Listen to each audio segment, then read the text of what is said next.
है गाइस, नमस्कार। मेरा नेम है प्रेम प्रकाश वर्मा और आप सभी का मेरे इस चैनल पे स्वागत है। क्योंकि आज की वीडियो काफी ज्यादा इंटरेस्टिंग होने वाली है। क्योंकि आज की वीडियो में हम 10वीं क्लास के राजस्थान का पहला चैप्टर पढ़ने वाले हैं। मैंने आपको पहली वीडियो में जो है वो यहाँ पर बता दिया था कि इसके क्वेश्चन आंसर। अब ये मेरी इस चैनल की तीसरी वीडियो है और इस चैनल की तीसरी वीडियो पे मैं आपको बताने वाला हूँ राजस्थान के पहले चैप्टर के जो है वो सारे चैप्टर पढ़ाने वाला हूँ, उन चैप्टर के बारे में बताने वाला हूँ। तो चलिए गाइस, आज पहले चैप्टर से शुरुआत करते हैं और सभी चैप्टर को जो है मैं कवर करने वाला हूँ। सभी चैप्टर के क्वेश्चन आंसर भी जो मोस्ट इंपॉर्टेंट होंगे उनको मैं कवर करने वाला हूँ। लेकिन आज की इस वीडियो में मैं केवल जो है वो यहाँ पर कवर करने वाला हूँ राजस्थान का चैप्टर, जो कि पहला चैप्टर है लेकिन बहुत बड़ा चैप्टर है। इसीलिए हम इसको जो है वो अपनी नेक्स्ट वीडियो में भी कंप्लीट करेंगे और नहीं हो पाया तो उसकी नेक्स्ट वीडियो में भी कंप्लीट करेंगे। तो इस पहले चैप्टर का नाम है राजस्थान का इतिहास एवं परिचय। 1949 ईस्वी में पूर्व राजस्थान में किसी भौगोलिक इकाई का नहीं था। ऐसा माना जाता है कि 1800 ईस्वी में सर्वप्रथम जोजन थॉमस ने इस भूभाग्य के लिए राजपुतानो शब्द का उपयोग किया था। इसके बाद 1829 में ईस्वी में डंडल डोंट ने ऑफ राजस्थान के लेखक कर्नल जॉन्ट ने इस पुस्तक में से प्रदेश का नाम राजस्थान या राजस्थान रखा गया। तो गाइस, राजस्थान का नाम कैसे पड़ा तो इसे एक पुस्तक में से रखा गया। इसे प्रदेश का नाम राय था और राय को राजस्थान कर दिया गया। स्वतंत्रता के बाद इस प्रदेश की विभिन्न रियासतों में एकीकरण हुआ और 30 मार्च 1949 ईस्वी में सर्वप्रथम इसका नाम राजस्थान रखा गया। प्राचीन साहित्य में अभिलेखक में वर्तमान राजस्थान के विभिन्न क्षेत्रों के विभिन्न नाम मिलते हैं।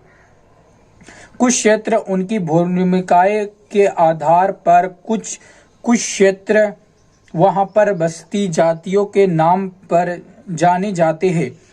राजस्थान के क्षेत्रों में प्रसिद्ध नामों से इनका उल्लेखन भी आया है। मुरु, धनु, जंगली, सुनु आदि। शुरू दोनों का अर्थ एक ही है। इसका उपयोग है कि जोधपुर के मधुर स्थल, मतलब जो रेगिस्तान वाले स्थल है, जोधपुर में पहले मुरुल फिर मुरवाल कहलाता है और मेवाड़ कहा जाने लगा। उसके बाद उसे मेवाड़ कहानी जाने लगा।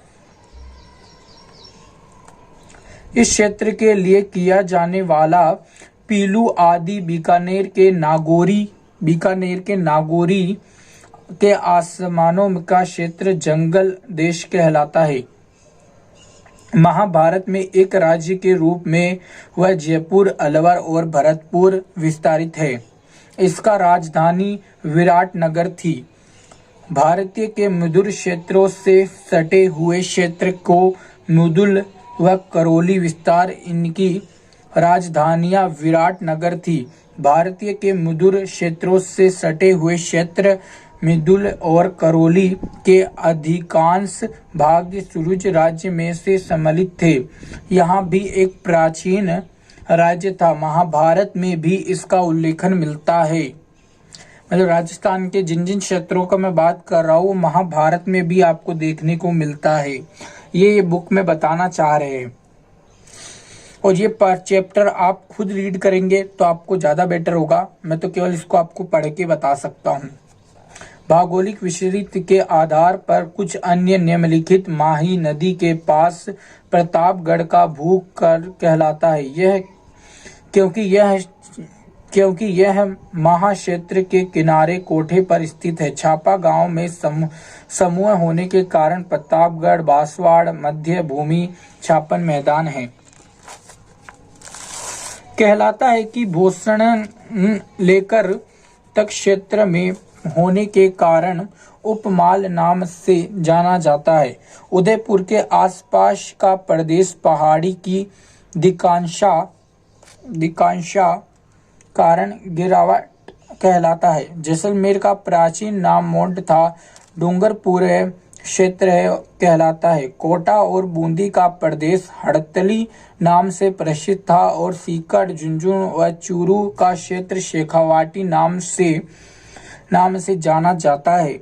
इतिहास का कला विभाजन। मोटे तौर पर मानव से संपर्क इतिहास के तीनों कला में विभक्त किया जाता है। ऐतिहासिक युग और प्राकृतिक इतिहास के उस काल को कहा जाता है जिसका ज्ञान लिए गई और प्रबंध नहीं है अथवा मानव लेखन से उसका युग है। इतिहास के उस काल दी गई है जिसका उपलब्ध किंतु वह दृष्टि अथवा उनकी लिपि पढ़ाव न हुआ हो। इतिहास युग से उस काल के इतिहास को कहा जाता है जिसका संबंध नष्ट और लिखित उपलब्ध है। इन अर्थों में भारतीय इतिहास के अभिलेखन को इस प्रकार विभाजित किया जाता है। प्राकृतिक युग और दृष्टि में भी हड़ताल सभ्यता तथा यदा युग के योग हड़ताल सभ्यता जो कि 600 ईस्वी में हुई। ऐतिहासिक युग को 600 ईस्वी से वर्तमान तक जारी है। मानव सभ्यता और नदी घाटों में हुई क्योंकि नदी की घाटों में जल की विस्तृति अपने आप में होने वाले मात्राओं में उपलब्ध होती है। मरुस्थल केवल सड़कों, वस्त्रों, वर्षा पूर्व मरुस्थल, विद्यालय, सरस्वती, दृष्टि, नदियाँ इन समुद्र में आकर गिरती है। यह मानव जीवन में के लिए सर्वप्रथम यानी यही कारण है कि ऐसी भौगोलिक परिस्थितियों में राजस्थान को मानव सभ्यता के जन्म में परिमित भूभाग्य में से एक होने वाले है गौरव पात्र हुआ है। मानव सभ्यता का उद्देश्य इस काल में पोषण काल कहलाता है। इन तीनों भाग्य को बांटा जाए तो पूर्व काल, मध्यम काल और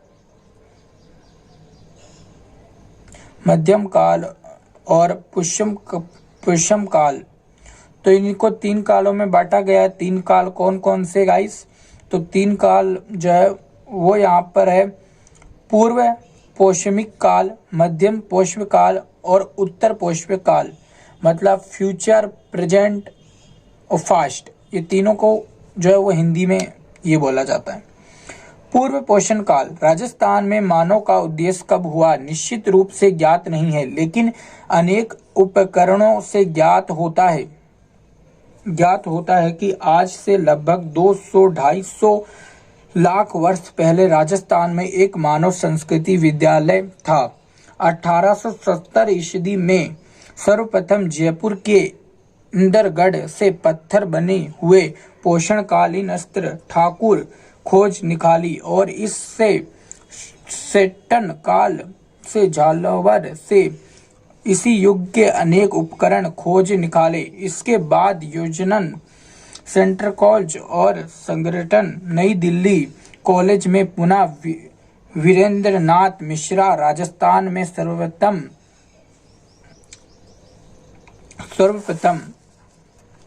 सभ्यता और संस्कृति के पोषणों से सम्मेलन लेने वाले योगदान दिए। पॉलीटॉक आदि क्षेत्रों के मुख्य नदियों में विशेष रूप से बनावट व सघट नदी किनारे में पोषणकालीन उपकरण पात्र हुए। जालोर से इस युग के उपकरणों की खोज का क्षण की और दृष्टि संपूर्णित भूभाग्य पोषणकालीन संस्कृति का उपकरण क्षेत्र है। मध्यम काल। मानव सभ्यता के लिए विकास की कहानी की दूरी कड़ी रूप से राजस्थान के प्राथमिक काल में, मध्य काल, पोषण काल और पश्चिमी राजस्थान में होने वाली उसकी सहायता नदियां चित्तौड़ की बंदी घाट है। विराटनगर और मध्यम पोषणकालीन उपकरण मिले, जिस कारण उपकरण छोटे व हल्के और कौशलित रूप से यह उपकरण पोषण बने हुए हैं। पत्थर से बने छोटे उपकरणों की मोगुलेशन गोलू उपकरण कहा जाता है। उत्तर नवम पोषण काल। भारत के अन्य भागों की भांति राजस्थान में उत्तर नव पोषणकालीन सभ्यता का उद्देश्य है। अजमेर, नागौर, सीकर, झुंझुनू, जयपुर, उदयपुर, चित्तौड़ आदि स्थानों से उत्तर पोषणकालीन सभ्यता के अनेक उपकरण हैं। राजस्थान में धातु काल, ताप्यम पोषण काल और तप्यम पोषण काल और धातु काल के अंतर्गत राजस्थान में भी अनेक रास्तों से ताप्यकालीन और पोषणकालीन हैं।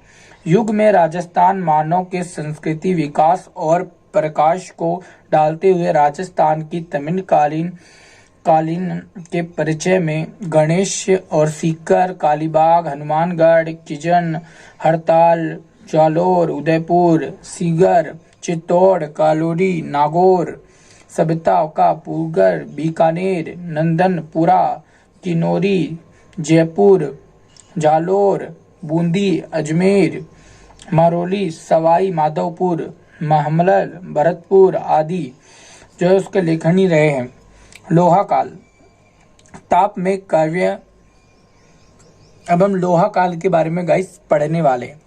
ताप्य और काल से परिचित लोहे में ज्ञान और इसका मानव इतिहास का योगित घटना है। इसी उपकरण के साथ ही हथियारों की गुणवत्ता को बढ़ाकर उसे लोहे और संस्कृति के समय अनेक हथियारों और उपकरण मिले हैं। नाहों पात्र लोहे भारत का युग सभ्यता और सीमा रेखा निर्धारित करती है।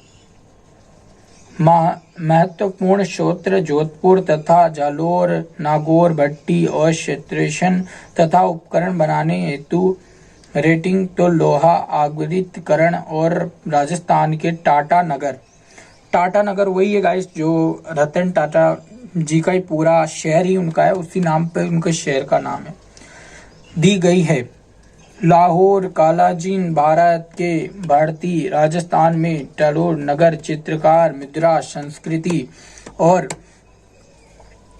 इस संस्कृति के विराट नगर जोधपुर, जयपुर, जालोर स्थानों से मिले हैं। इस संस्कृत का उद्देश्य 600 ईस्वी में हुआ और इसका पश्चिमी भारतीय इतिहास के साथ राजस्थान के इतिहास में भी एक ऐतिहासिक युग आरंभ था।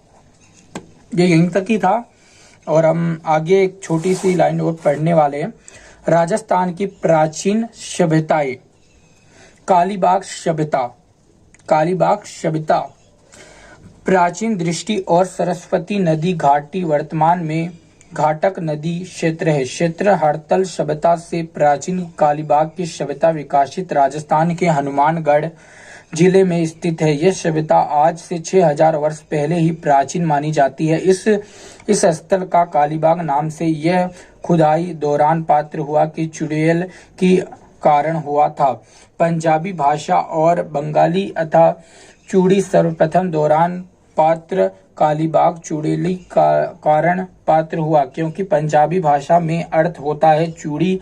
सर्वप्रथम 1952 में अहमदाबाद गोशनपुर में 1962 में बीबी लाल जी ने जो है द्वारा उल्लेखन करवाया गया। सभ्यता के 5 संवत माने जाते हैं। स्वर तो गाइस ये आज तक यहीं तक ही था। आज की ये वीडियो आपको कैसी लगी मुझे कमेंट करके बताएं। अभी ये चैप्टर खत्म नहीं हुआ। इस चैप्टर में हमने 2-3 पेज पढ़ लिए हैं और हम नेक्स्ट वीडियो में इस चैप्टर को अच्छे से कवर करेंगे। आज की वीडियो में बस इतना ही। अगर वीडियो पसंद आई है वीडियो को लाइक करें, हमारे चैनल को सब्सक्राइब करें, क्योंकि आपको इस चैनल पे ऐसी अपडेट्स मिलती रहेगी। तो मैं फिर मिलता हूँ एक और वीडियो में, तब तक के लिए बाय एवरीवन।